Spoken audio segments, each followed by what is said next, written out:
By one estimate, elder abuse affects 5 million people per year, yet 96% of all cases go unreported. A recent report examines which states have the best protections for senior citizens and which do not. According to WalletHub, the states with the best elder abuse protections are Nevada, New Hampshire, Louisiana, Pennsylvania, and Hawaii. The worst? Rhode Island, South Carolina, California, New Jersey, and Kentucky. Our Lauren Ashburn recently took a closer look at the study's findings. We're joined by Jill Gonzales, an analyst for WalletHub, to break it down. Welcome back to the program. Thanks for having me back. The very #1 state with the best elder abuse protection is Nevada. The worst, Rhode Island. Why?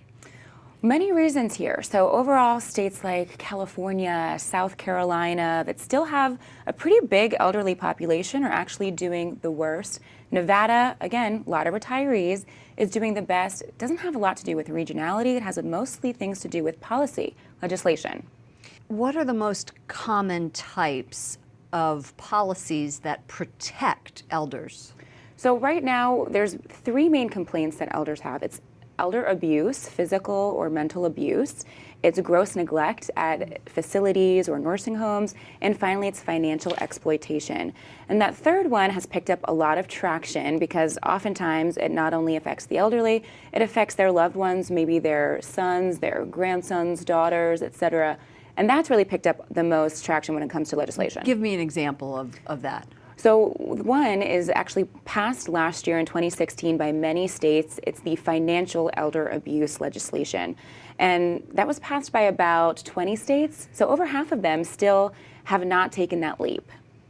What can families do then to protect their elderly loved ones? So it's hard because a lot of elderly still want to maintain some sort of independence. And you, as their grandchild, as their child, you don't really want to infringe upon that. But it is nice to set up a balance here, either something where you can check into their home or facility, maybe not directly with them, but with someone who hopefully knows what's going on, to try to interact with them as much as possible. If you can't physically be there, call them. Usually if you see something start to happen with their personality, that's a good sign that there might be something deeper going on. And this is the Christmas season, and many elderly are already abused and neglected. Is this a time when you see more of this financial abuse? Financial exploitation especially. I mean, this end of year is when you start to get things, especially with estates, in order, and the hackers unfortunately know that. So this Estates, yes. So having things in order, making sure that any year-end gifts, etc., are distributed.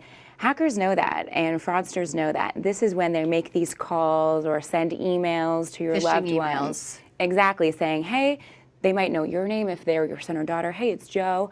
Real quick, need your social security number, got stranded somewhere. And your loved ones are so upset by this and so caught off guard that a lot of times they'll give up really private information. Thank you so much for joining us, for shining a light on elder abuse. Jill Gonzales, analyst for WalletHub. Anytime.